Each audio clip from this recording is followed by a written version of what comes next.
being the Iran-Israel war. Over to you, Christine. Rumi, thanks very much. Viewers, as trading resumed on Monday, global oil markets opened with a jolt as well. Brent crude futures, which closed near $72.52 per barrel on Friday, February 27, surged as much as 13% in early sessions, briefly topping $82 per barrel before settling higher amid the extreme volatility. What's the trigger? Of course, the escalating hostilities in West Asia that have effectively shut down one of the world's most critical energy arteries, the Strait of Hormuz. On February 28, Israel and the US launched airstrikes on Iran. Tehran retaliated, and following the reported death of Supreme Leader Ayatollah Ali Khamenei, Iran announced the closure of the strait.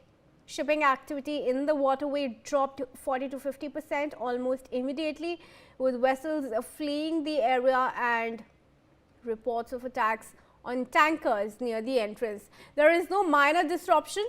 It is a potential supply shock that could reshape energy prices, inflation, and even economic stability worldwide for weeks or months. Imagine a narrow sea passage just 21 miles, that's 33 kilometers for our Indian viewers, and its narrowest point that funnels almost all the oil and gas produced around the Persian Gulf out to the rest of the world. On one side is Iran, on the other Oman. It connects the Persian Gulf to the Gulf of Oman and ultimately the Arabian Sea and Indian Ocean. According to the International Energy Agency and the US Energy Information Administration data, the strait carries roughly 1/5 of all globally traded crude oil, or 20 to 21 million barrels per day.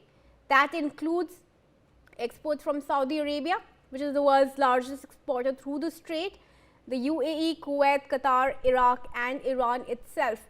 It also handles about 20% of global liquefied natural gas trade, much of it from Qatar. For context, viewers, that is more than the daily oil consumption of India and China combined. Close it even temporarily and the world loses a massive chunk of supply overnight. There are no easy alternatives. While some pipelines exist, such as Saudi Arabia's east-west pipeline to the Red Sea, they cannot handle the full volume, and rerouting tankers around Africa via the Cape of Good Hope adds 50 to 20 extra days of sailing time, plus sharply higher fuel, crew and insurance costs. Weekend strikes on Iran, retaliation, and Tehran's explicit threat to block the strait. By late February 28, S&P Global Commodities at Sea reported vessels fleeing the area. Over 200 tankers, including oil and LNG carriers, were reported anchored or diverted. Iran's Revolutionary Guards described the strait as de facto closed. Fatih Birol, the executive director of the IEA, posted that his team is actively monitoring, but noted markets had been well supplied to date. That reassurance rang hollow as prices spiked. Analyst scenarios from JM Financial paint a stark picture. Firstly, there's going to be limited retaliation, that's $5 to $10 per barrel. Secondly, direct damage to Iranian oil infrastructure, $10 to $12 per barrel, and the full Hormuz disruption, which could cause above $90 per barrel.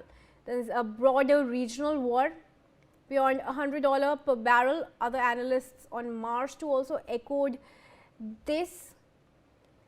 Wood Mackenzie warned of a dual supply shock, cutting 15% of global oil, 20% of LNG. Goldman Sachs put the immediate risk premium at around $18 per barrel. Some even compared it to a 1970s style energy crisis, 3 times worse than the Arab oil embargo.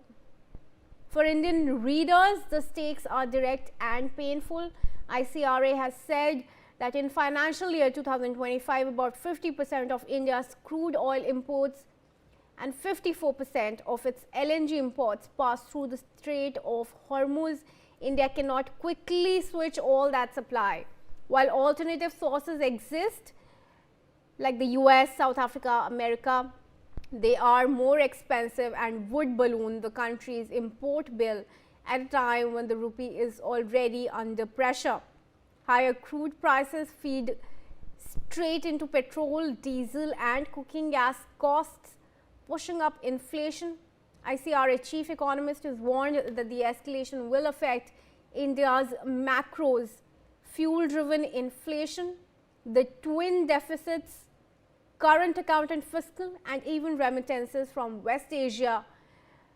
President of the Federation of Indian Export Organization of the FIEO has also added that prolonged diversions would force exporters to reroute via the Cape of Good Hope, hiking marine insurance premiums and transaction costs.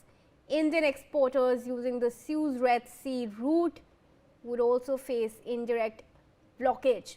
Shipping data shows tanker traffic has stalled. Reports confirm attacks on vessels near the entrance, with at least one crew member killed in related incidents. Major traders and oil companies have suspended shipments through the strait. Brent crude is trading with extreme volatility, up sharply, but not yet at $90, reflecting hopes that the closure may not last long. US and Israeli military superiority could eventually neutralize Iran's inability to maintain a full blockade, but even partial disruption or fear-driven one-off attacks on tankers, as noted by energy aspects, keeps prices elevated. Insurance rates for the region have already jumped. Strait of Hormuz has been called the world's most important choke point for a reason. Past tensions, Iran-Israel flare-ups last year, for example, caused temporary spikes, but a sustained shutdown would ripple far beyond oil. Higher energy costs mean higher inflation everywhere, tighter monetary policy, slower growth, and potential recession risks in import-dependent economy. In fact, natural gas prices have jumped more than 6%, rising about 278 rupees per million British thermal units level, tracking US futures near $3 per unit as energy markets rallied after strikes by the United States and Israel on Iran triggered regional retaliation. MCX natural gas price rallied as much as 6.17% to 278.50 level. Shipping disruptions in the Strait of Hormuz, which accounts for roughly 20% of global LNG flows, including exports from Qatar, heightened supply concerns. With US inventories at a 0.3% deficit to the 5-year average, potential trade interruptions could further support demand for American LNG cargoes. Let's in fact now go across to Dr. Sharath Kohli, senior economist with us in the discussion. Dr. Kohli, we've listed out clearly some of the major factors and the consequences of the strikes. Oil prices, of course, have seen a sharp rise. Donald Trump has said that the war may prolong to about less than 4 weeks' time. But in that period, what are we looking at as far as the trading, the energy markets go? Well, good evening, Kriti, to you and NewsX viewers. I think it's going to be a very volatile situation. This is a typical news flow based situation where every hour is going to bring new kind of information and news. It depends on how far the war goes, whether it expands, whether European Union joins the war, whether China, Russia, they join the war, or whether Iran surrenders, Iran gets defeated, or there is a mediation. These are the possibilities right now. So I think but every hour is evolving into a new situation. So it's very difficult to comment, but situation is very, very grave at this point of time because oil prices have shot up, and if Strait of Hormuz, from where about 20% of the world oil passes through, if that remains choked, obviously it will keep impacting the global crude prices, which means as far as India is concerned, it will shoot up India's import bill, keep the rupee under pressure, increase our trade deficit. 87% of India's oil, for that matter, comes via that route. And also, Kriti, this is going to impact overall bilateral trade and multilateral trade between the countries. Import and export, everything is going to be impacted because the alternate route, apart from Strait of Hormuz, is longer. So that adds to your logistic cost. It makes the things more expensive. So I think inflation is something which I think the world should keep an eye on, especially countries like India, China, where the goods flow from the Western region, and India's exports also happen through that region. So does the Chinese exports. So it's a very important passage route. It's a shortcut to reach Middle East, to reach Europe as well. So I think a very close watch is required as far as Strait of Hormuz is required. If it is closed for a longer term, India will have to, and rest of the countries will have to look for alternate routes, because we have sufficient crude oil stocks, but not as much that we can survive for months together. So we will have to keep a watch on that. As far as stock markets are concerned, yes, stock markets are in a very, very uncertain territory. They have crashed today by more than 300 points. Nifty, more than 1,000 points for the Sensex. I think the market is very uncertain. One doesn't know what's going to happen tomorrow. In fact, one doesn't know what's going to happen next hour, because we heard of some European countries getting involved over a period of time because some of the UK's bases have been hit. So if European Union joins this whole war, it will convert to a world war, which will be very, very dangerous for the world. Only gold and silver are the only commodities, which are shooting up from here, apart from crude oil. But not a very good reason for gold investors to be booking profits, although they are booking profits, gold and silver, but not a very good reason for booking profits. But that's the truth. Gold and silver, they like uncertainty. They like this kind of situation, which is why they are driving up. So all in all, I think there is a geo-economic crisis as far as the world is concerned, apart from the geopolitical crisis. And the world is on the brink of a global or a World War III, I would like to say, Kriti. All right. Stay on with me, Dr. Kohli. Some more breaking news updates coming in. In fact, Sumit Pokharna, the Vice President of the Fundamental Research Kotak Securities, has said that for India, which imports roughly 85% of its crude oil requirements, sustained higher crude prices present macroeconomic and sector-specific challenges. Oil marketing companies are particularly vulnerable, as elevated crude prices can compress refining margins, increase operating and working capital requirements, and lead to higher borrowing costs and debt levels. He further added that if the situation persists, an upward revision in retail fuel prices remains a possibility, although any such adjustment may not be immediate. All right, let's go back to Dr. Sharath Kohli. Dr. Kohli, Brent crude has already jumped $18 in the last 48 hours to $107.